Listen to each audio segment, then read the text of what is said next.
nós vamos à palavra de Deus e eu quero falar hoje sobre a igreja de Filadélfia.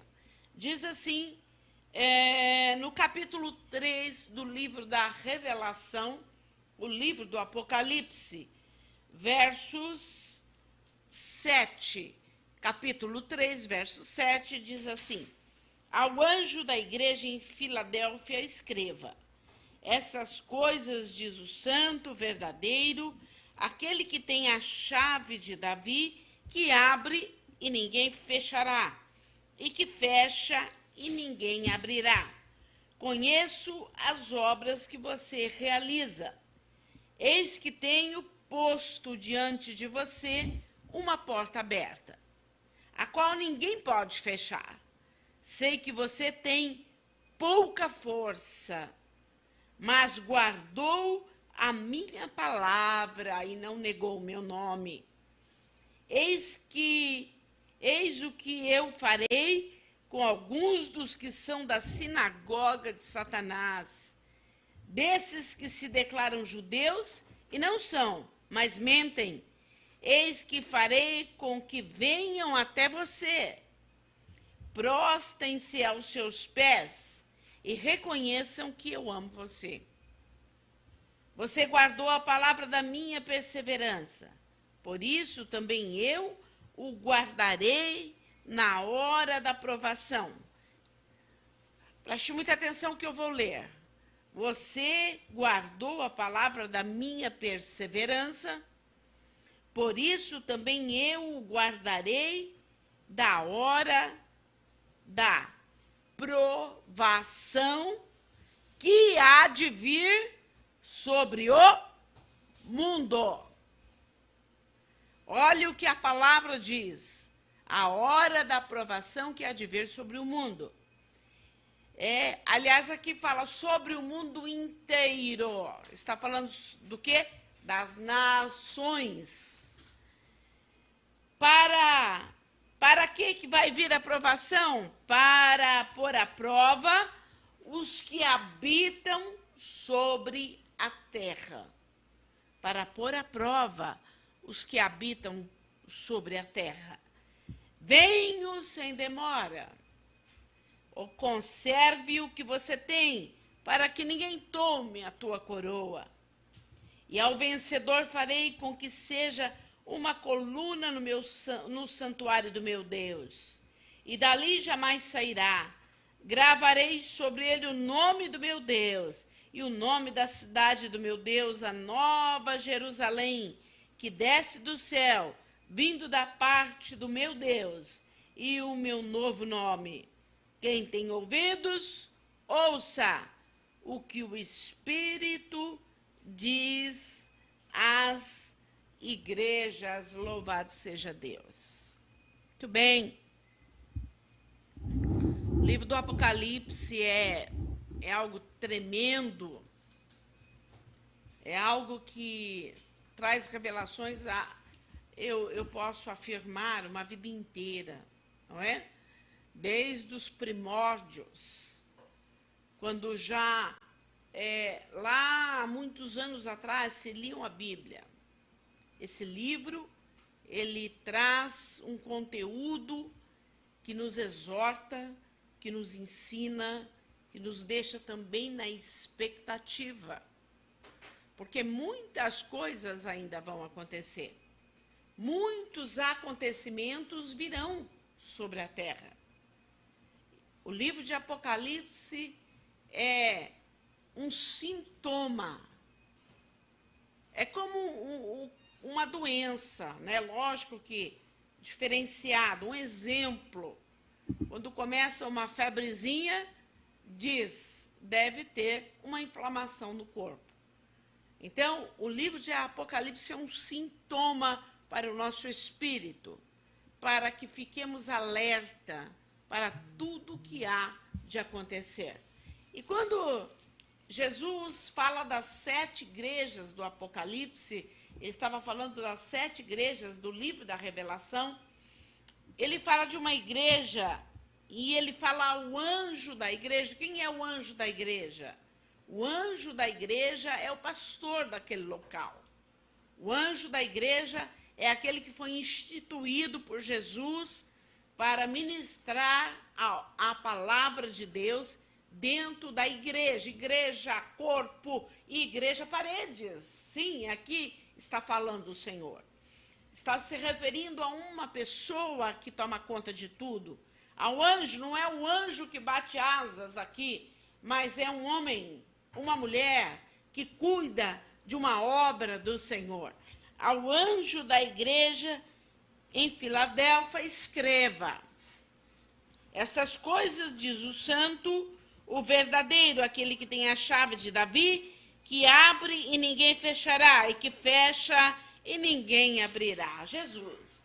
Jesus citou Davi, porque Davi é da semente de Davi, é da lâmpada de Davi que nós estamos hoje iluminando a terra.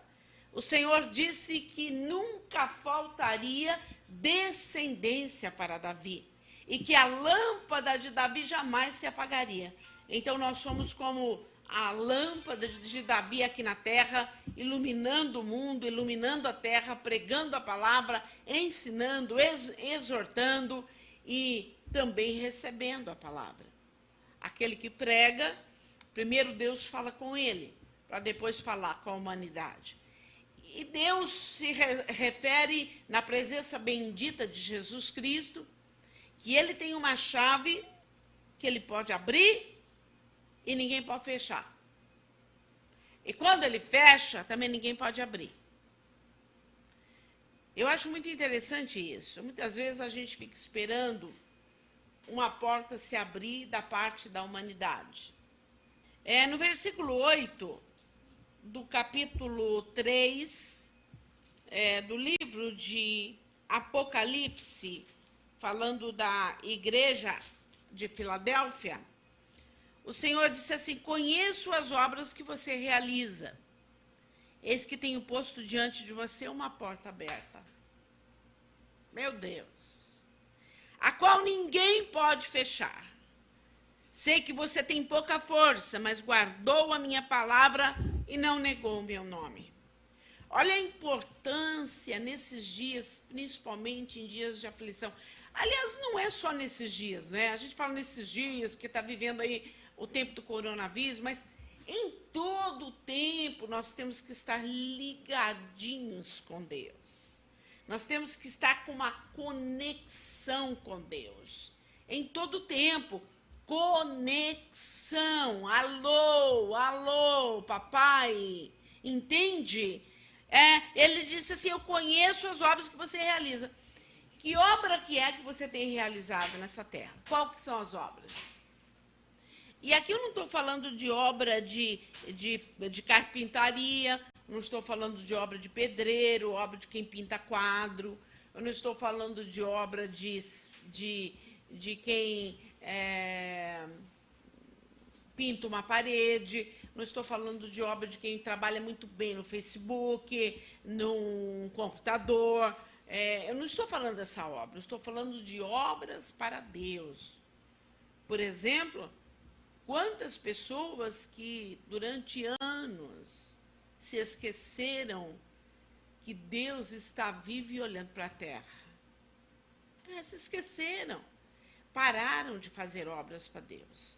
Uma das grandes obras que eu entendo como obra para Deus é colocar o Senhor em primeiro lugar na minha vida. Hoje eu estou fazendo uma obra de adoração, obra de louvor, obra de arrependimento, obra de estar na casa dele, adorando o nome dele, entendendo que ele tem um lugar, uma casa, onde o Espírito dele pode se manifestar nas pessoas.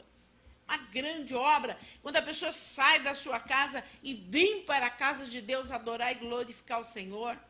Quantos aqui na igreja Missão da Fé, eu não vou falar no geral, mas eu creio que sim, Quantos aqui na Igreja Missão da Fé trabalham na obra do Senhor? É na escolinha cuidando das crianças, são os diáconos cuidando do culto, cuidando da Santa Ceia, é o audiovisual filmando, mandando para o Facebook, as pessoas que o dia inteiro ficam mandando mensagens, trabalhando, totalmente entronizado na obra de Deus, pessoas que saem para a rua para evangelizar, pessoas que vão nos hospitais visitar, pessoas que fazem o trabalho de cura e libertação, que, aliás, é um trabalho muito forte que nós temos aqui na Igreja Missão da Fé, libertação, libertando os cativos da alma, do espírito.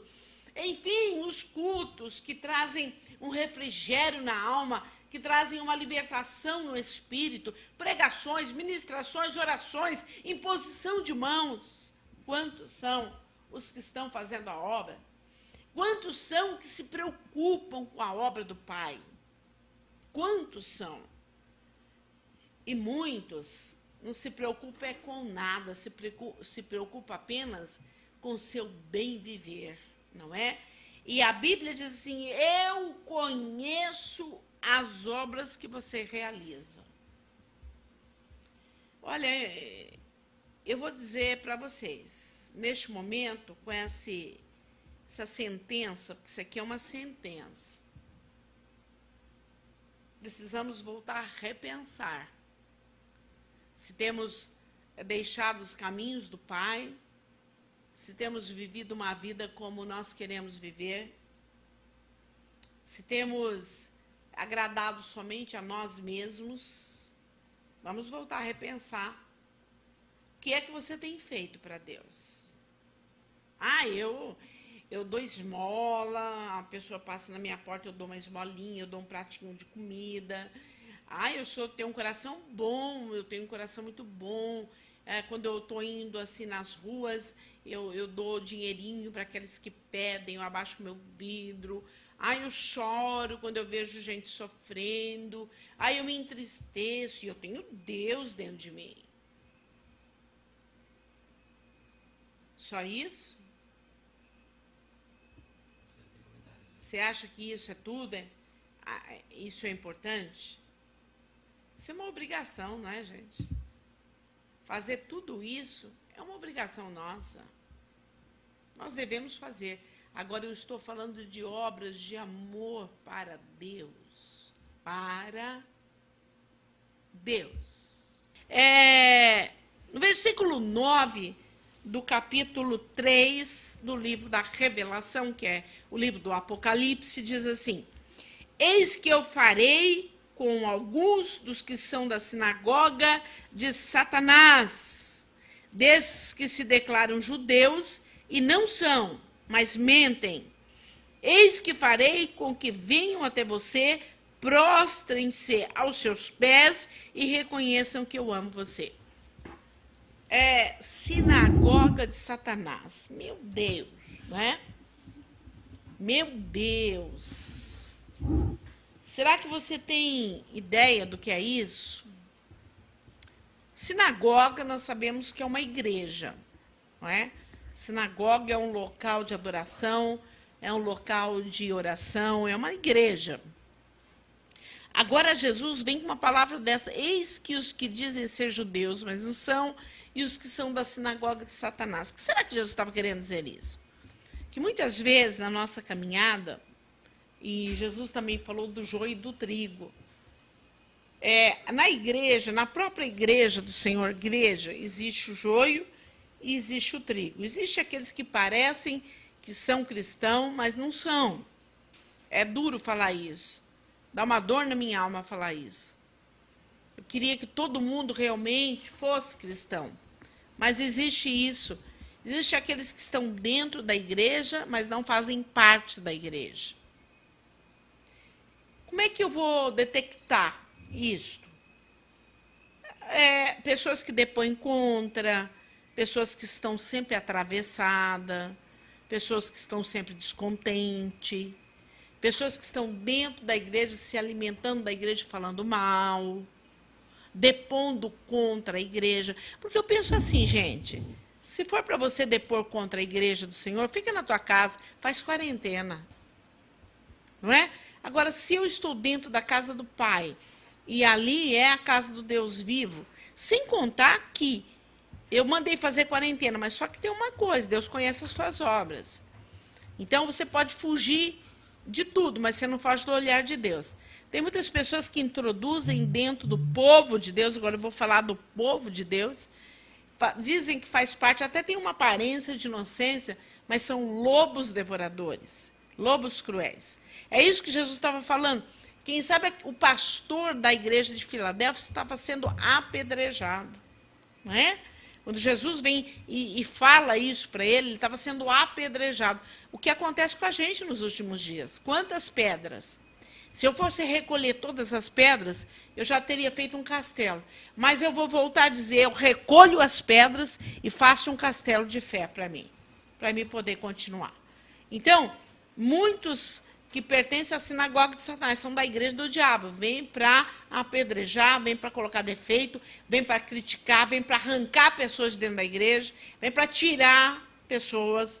Esses pertencem à sinagoga de Satanás. Entende? E isso estava acontecendo na igreja de Filadélfia. Foi por isso que Jesus se referiu assim ao anjo da igreja.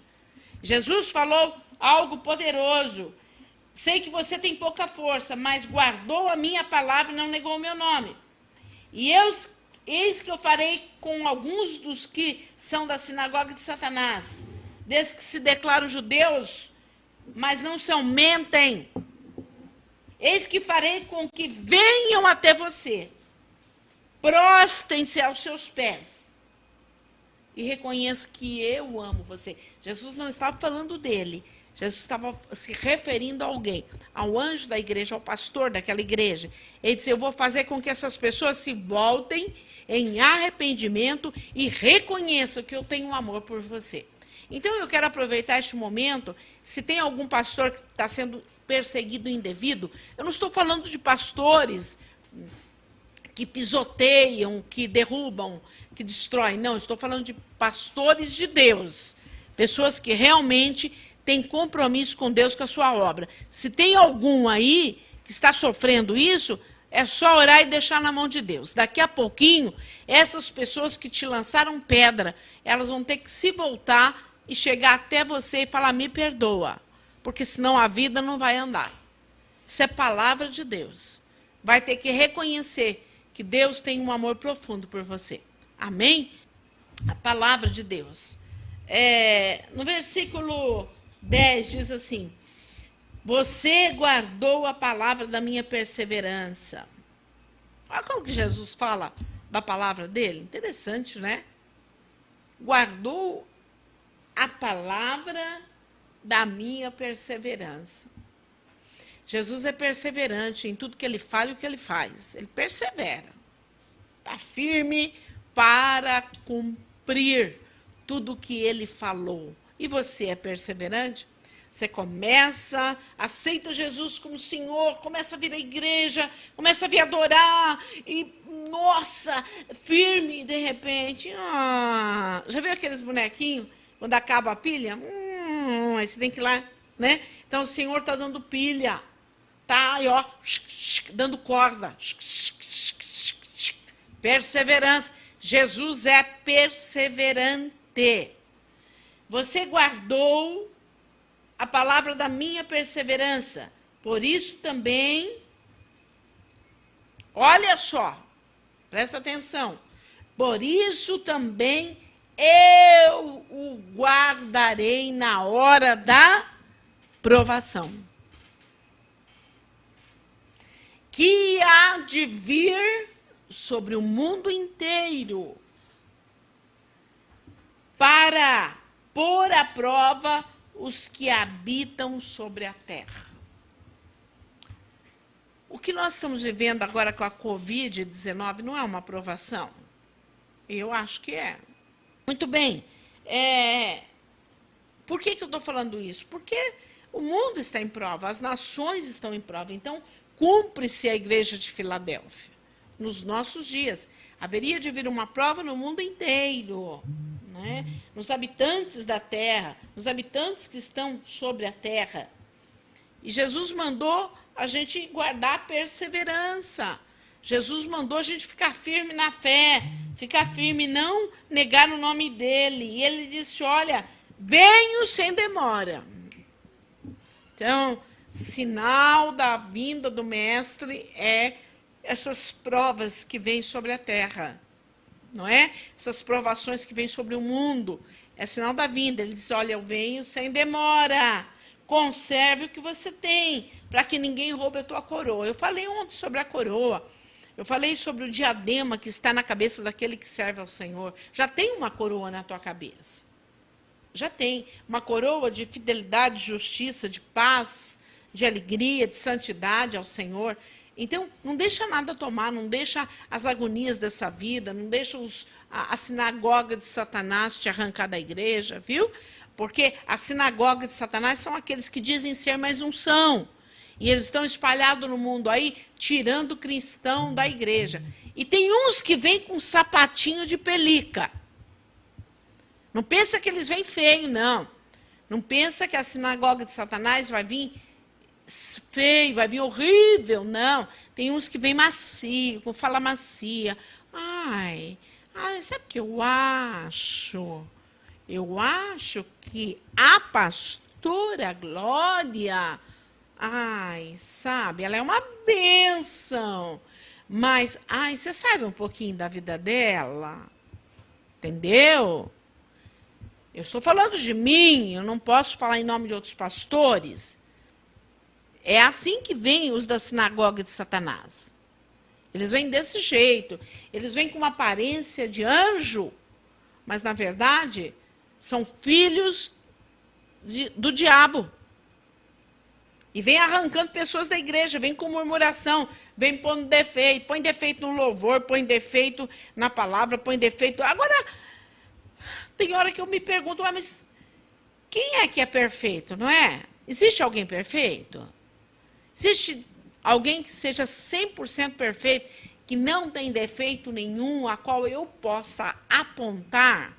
Ou eu tenho o direito de apontar em alguém que está errando? Querido, se você sabe, dentro da sua igreja, que tem alguém em pecado no altar, ore por essa pessoa. Mas um dia você também errou. Um dia você talvez cometeu até delito pior. E você não gostaria que ninguém apontasse o dedo em você. Então vamos orar. Vamos repreender esse mal e vamos estender a mão para essa pessoa sair do erro. Não apontar o dedo e aí começa a falar mal da igreja, falar mal do pastor. Pelo amor de Deus. Nós estamos vivendo um tempo de sinagoga de Satanás. Vamos vigiar. Estou ensinando, aproveitando este momento aqui de sofrimento e ensinando. Deus está falando com a sua igreja. A sua igreja é quarentena. Tem gente em quarentena aí, mas está ouvindo. Isso que é importante. Ouvir a palavra e aprender que ninguém tem direito de julgar ninguém, mas nós podemos fazer aquilo que Cristo falou, orai um pelos outros. Quando o Senhor falou este versículo, ao vencedor farei com que seja uma coluna no santuário do meu Deus, e dali jamais sairá. Gravarei sobre ele o nome do meu Deus, o nome da cidade do meu Deus, a nova Jerusalém, que desce do céu, vinda da parte do meu Deus, e o meu novo nome. Quem tem ouvidos, ouça o que o Espírito diz às igrejas.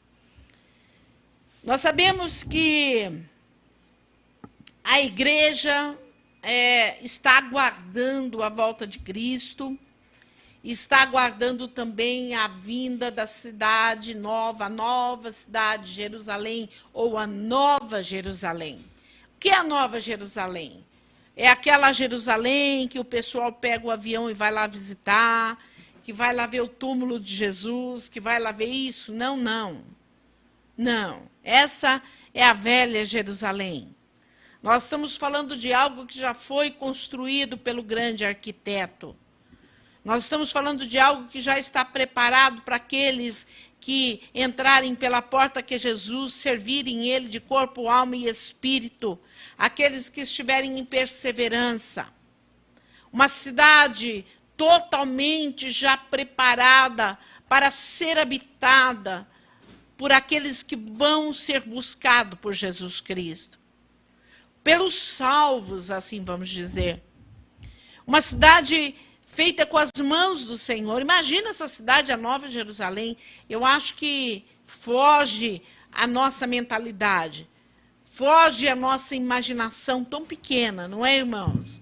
Uma cidade grande, uma cidade perfeita, uma cidade... Eu tento imaginar, deve ser muito lindo. A Bíblia diz que as ruas são de ouro e cristais. As entradas são feitas de pérolas. Meu Deus, que lugar é esse? E está já preparado para descer a Nova Jerusalém, adornada, iluminada pelo Cordeiro. E eu quero falar sobre isso um pouquinho. Inclusive, esses tempos atrás, um satélite fotografando o mundo, o planeta, lá em cima, as estrelas.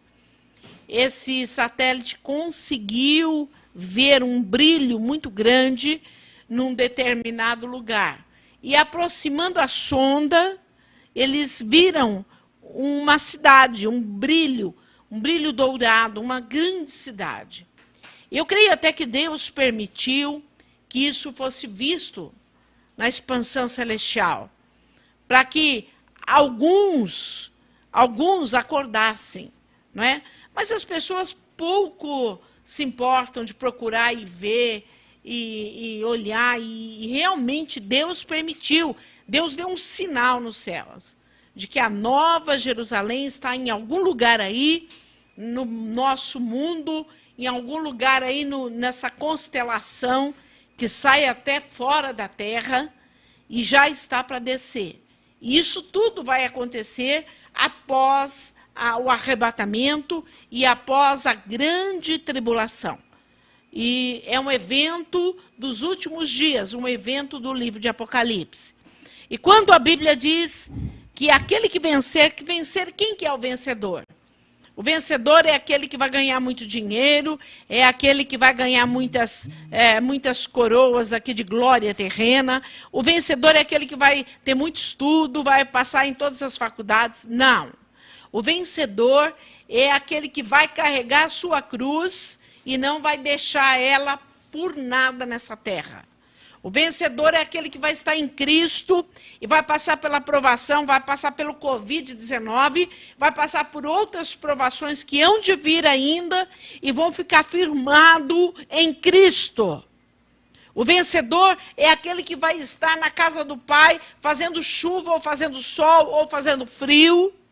É aquele que vai estar adorando e glorificando o nome do Senhor, está se dobrando diante da presença do Pai Todo-Poderoso, aquele que está em arrependimento. Este é o vencedor. Esse é aquele que vence. É aquele que vence em Cristo. Para esse, foi dado de ser uma coluna no santuário do meu Deus. O que é uma coluna? Uma coluna é aquilo que segura um grande edifício, não é? Imagina um grande prédio sem coluna, vai desabar. Então, a coluna é aquilo que segura o edifício. Se trocando em pessoas, se trocando isso, falando espiritualmente, é uma honra dado pelo Senhor àqueles que vencerem nessa terra, serão chamados de colunas de Deus. Olha que coisa linda. Você imagina você ser chamado por Deus de coluna de Deus? Coluna do santuário terreno, ou o santuário celestial? Porque você venceu, então você foi um daqueles que segurou as coisas, segurou as tensões, segurou os problemas, segurou as dificuldades. Você será chamado de coluna do Deus Altíssimo. E a Bíblia diz, não só isso, que Deus colocará o nome da cidade e o nome dele sobre você. Sabe o que quer dizer isso? Deus vai colocar o nome dele. Qual que é o nome de Deus? Deus, eu, Elohim. El Shaddai, Adonai, Yahvé e tantos outros nomes, não é? Yeshua, Jesus, Yeshua e a Mashiach. Tantos e tantos nomes dados. Mas o que ele quer dizer é que ele vai colocar o nome dele em você. Como é que chama o sobrenome do seu papai? Meu papai era Fernandes. Qual que é o sobrenome do seu papai? Então, eu tinha o meu nome e o sobrenome Fernandes.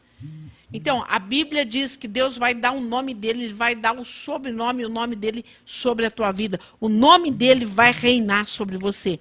Honra, autoridade para aqueles que forem chamados de coluna do santuário de Deus. Coluna do santuário de Deus. Aquele que venceu, o vencedor. Somente o vencedor pode receber o nome de coluna na casa do Pai. Somente o vencedor pode receber o nome de Deus sobre ele. Oh, meu Deus!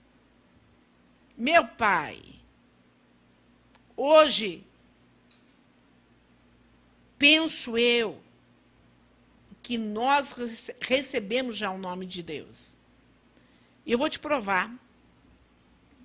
Certo dia eu entrei numa loja e um comércio. Quando eu entrei naquele comércio,